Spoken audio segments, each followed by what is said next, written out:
Kayın singlisi kelinin unutmadı. Осы үйге келдік қой әйтеуір. Есік ашық па? Кеше әлі ұйықтап жатырмын. Ой, ерге шығып қалдың ба сен? Я, келдік, не болыпты? Шай ішпеймін, қойыңыздаршы, мен кетемін сабаққа уже. Менікі қай бөлме? Аға қайда? Ағаның бөлмесінде. Өзімше не қажет болып тұр. Аға? Иә, қарындасым, не болып қалды? Иә, қарындасым, не болып қалды әйтеуір? Не ғой, маған бөлме керек? Бөлме? Жүр кеттік. Мына жүрсең бөлмең болады. Жақсы ма? Бопты. Не болды? Ештеңе. Мына келінді менің жылыма тие береді енді. 4 жыл бойы осыларда жүреміз енді. Амал жоқ. Мына келінді ұнатпаймын мен шоға шешем. Ой, білейін, қайынсіңлім келді ма не? Мә, ол енді маған күн көрсетпейтін шығар, я. Жарайды, бөлме тыңдап алды ғой. Жарайды, тамақ ішпеймін деді ғой, ішпей қойсын. Барып боянайыншы, мен аппақшы қазір подругаларыммен шығып келемін сыртқа. Кеттім. Так, ең бірінші бізде жуынып алайымыз.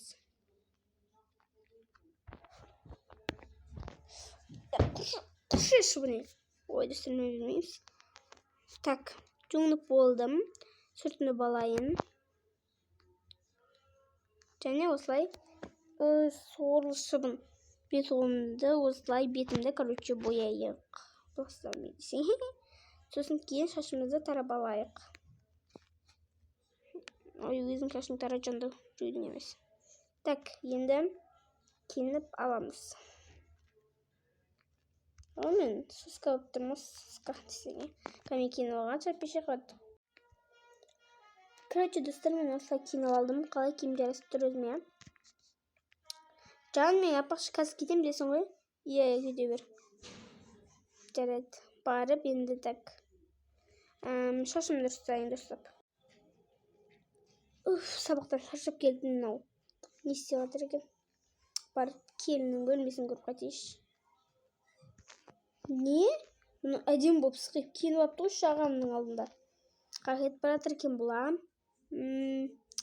Істесем екен, я? Жарайды, мен өзімнің бұрынғы киімдерімді киіп алайыншы, үйге арналған. Жарайды, осыны жүре берейінші бапты. Енді ағамның алдына үйтіп келіп тұр енді. Кейін ашамыз ба? Ой, қайынсіңлім не болып қалды? Ештеңе обязательно бірдеңе болу керек ба? Бір жерге кетейін деп жатсыз ба? Иә, құрбыларыммен кофе ішіп қайтайын демеймін. Кофені азындашы досшата. Жай ішіп келейік дегенбіз ғой. Сабақтан кейін бір тамақтан еміз ғой, қақта тамақтардың бәрі. Сен ішпеймін деген екен, ішпейтін шығар деген ғой. Біз не сонда ішпейміз десек не? Кешке де шалмаймыз ба? Тамақтан деп кет. Еще ек қазанда деп кет, түсінің ба? Жарайды. Ашық киініп алыпты өзінше. Тұршы бұлай жолынан. Аға. Ойбай, не болып қалды қарындасым? Йо, не болып қалды қарындасым әйтеуір. Ана шлейшкім ашық киінген ғой, сонда не маған ашық киінуге болмайды? Осыған ғана ашық киінуге болады екен да? Енді қарындасым, сен ойласа енді. Не ойлайын енді? Жешемді ойлайын ба? Жындым анау. Неғып ашық киіндіресіз, ертең басқа жігіттер кетіп қалса не істейсіз? Қандай жігіт қумаш? Иә, бұрында маған кішкентай кезімде дымды ашық киінгізбейтін едіңіз ғой. Не сонша келіннің, ойбай, әйеліңді ашық киіндіресің бе үшін? Неге мен ашық киіндірмейсің? Осы жігіттің андай-мындай, үйге ғана ашық киінесің деп. Әшейінде сол сөйтесің ғой. Ей, қарындасым, қандай жігіт қумаш, ол мені алдамайды ғой. Не ғой, қарындасым, енді сен ойызың ішінде болды ғой, мен сен ойладым жігітпен танысып жүрсе, ертең ашық киініп. Мен сені ешкім келмеді енді, білесің ғой, енді мен түсінсейші енді. Енді олар да айыр ғой енді, олар да жүру керек емес па енді. Сенің әйелің ғана. Аға, сенің әйелің ғана ашық киіну керек, сонда біз ол әйел, ал біз малымызды сонда. Қарындасым, сен дұрыс түсінбедің. Мен бәрін дұрыс түсіндім. Сен әйтей үстесің ғой. Кетші бар. Осы неге әйелің үспейсің, ақып келіп маған тисе бересің, жұмсақты. Болды. Бүгін кешке жақын мен Менің жігітім бар, сонымен ашық киім кездесем, түсінің ба? Кіріп кет бар. Сен рұқсат сұрамаймын бұл. Әйелі жақсы өзі. Шек, мал. Кеттім білмеме. Бірақ шынымен ертең басқа жігіттерге кетіп қалса ше? Жоқ, шығармаймын онда мен. Бұл шығармаймын. Қарындасым бергел. Ой, білмесем бараса сөйтесем, жүрсем емес, просто мен естіп жүрген жақсы көремін. Қарындасым жылама, ренжімеш маған, өтініш. Ренжімеші. Мен короче түсіндім, болды. Уже олар басқа жігітке кетіп қалатын шығар деп, енді оны бүгін неді подругаларымен неге кафеге шығармайтын болдым. Не? Шын ба? Бопты кешірдім сен. Бар сонда білмеймін. Давай. Міне енді. Ағам мен келіннің орнын бөліп тастадым. Енді олар вообще қосылмайды. Енді оны еш жері жермейді менің сөзім үшін. Көрдіңдер ма? Енді 4 жыл бойы осылардың миын ашытып айырылыстырып жүрдім. Түсіндіңдер ма? Біреу менің ағама тиісе болмаңдар. Уже біз ағымды қойды. Ей, келін. Мен подругаларым ойбай жігітіммен кетіп бара жатырмын. Сен үйде қал, мақұл ма? Бүгін сен мүлде подругаларыммен шықпайсың, мен не айттым? Болды. Қазір ағам мені по-любому тыңдайды. Айтып көрсе ағама. Құман үшін не айтып тұрсыз? Айтып көрсем мен бұған.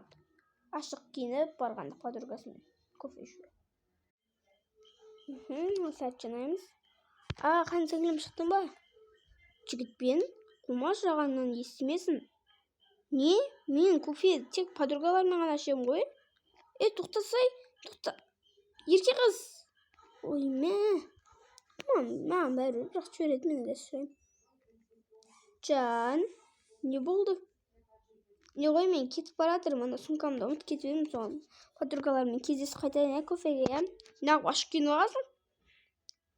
Не ашық киінген несі құмаш? Осылай киінемді киінгеннен кейін. Жоқ, бүгін бармайсың еш жерге. Қалай бармайсың? Біз кеше ғана сөйлескен жоқпыз ба? Еще білесің ба, ана қыз жігітке кетті. Құма, жігітке кеткен жоқ ол. Иә, маған айтып кетті, жігітпен кеттім деп. Не сонда мен подругаларыммен жүре алмайсың ба? Отыршы үйде қақсамай маған. Сен маған шынымды айтып тұрсың ба? Иә, отыр үйде дедім ба, отырасың.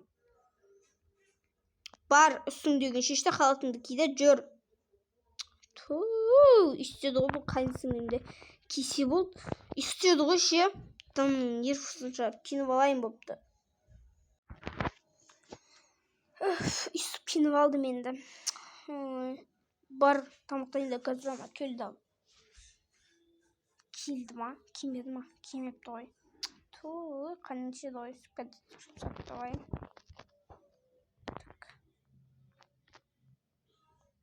Ой, осы ше. Жарайды, мен естісем болады екен. Жарайды, қош. Өзі келіп тамақ ішіп алсын. Керек десе. Қайдағы жігітке кеткен? Бер сөйлесейік екеуміз. Не? Не сонда сен мен қай сіңілімді жақтыртпай тұрсың ба? Менің қарындасымды, туған қарындасымды мен жақтыртып тұрмын, қуасың ба сен? Ана қайынсіңлім саған бір бәлеға өтірік айтқан шығар, бірақ мен оны жақтырып тұрған жоқпын да ғой, мен оны жақсы көремін ғой негізі, бірақ ол келіп маған тисе береді ғой өзі. Тисе бере ма? Бопты, онда кешке сөйлесеміз. Ахам. Болды. Үйге келмей тұр. Қайынсіңлім, таяқ жеуге дайындала берсейші. Сен айтып тұрсыз, құрыңызшы, тәрбиесіз. Қарындасым бергел. Не болды? Сен не, жігітпен кеттің ба шынымен? Жоқ, конечно. Кім айтты оны сізге? Мен жігітпен кетпеймін, мен жігітім жоқ. Точно жоқ па? Я, анау сізге өтірік айтқан шығар, мен бөліп тұрмын, менде жігіт жоқ, мен сізге айттым, подругаларыммен кездесемін деп. Неғып онда ашық киініп алғансың? Сіз сонда әйеліңізге болды бұл, киінерші, бар бөлмеңе бар болыпты, қазір өзіңіз сөйлесем. Тарталдап кеттің қайынсіңлім. Не істеп тұрсың келін? Таяқ жеуге тоғыз дайындал сен. Енді әдемі болады сенікте. Бопты, мен бар киімімді астырып алайыншы. Ben уже unutып qoptu. Ne болып жатыр екен? Келін деп белгілі әйел. Не болып қалды? Неге сен маған өтірік айтасың? Жарайды, сол әңгімені ұмытайықшы, мен өтірік айтқан жоқпын негізі. Жарайды, сол әңгімені ұмыта салайықшы. Болыпты. Не ғой? Түн батып жатыр, шіркін бәрін өшіріп келейін, иә? Иә, өшіріп кел. Мә. Тұрмытын не қазір әдем жататынымызды. Қайынсымен кимсе болды тұрмасым. Жан, ау, бастай берейік. Давай, кел. Келейін ба? Мә, сағат қанша болып көріп телефон қайтты. Еба, сағат 4 бітті ғой. Мә, мен кісейін деп тұр, ебі, шықына кім деп тұр. Мәні асты ақпаш бұзылып қабеді ғой, бағана айтқым. Кеттім, үстіне бар ешін деген дауыс шығатыр. Ойбай, сой.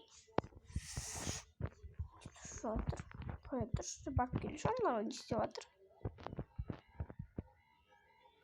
Еба! Ал достар, осымен менің қайынсіңлісі келінін жақтыртпады деген сериалдың бірінші сериясы бітті. Ал егер екінші сериясын жалғасын көргілерің келетін болса, осыған давайте 10 лайк жинап тастаймыз. Екінші бөлімін бірден шығаратын боламыз. Всем пока!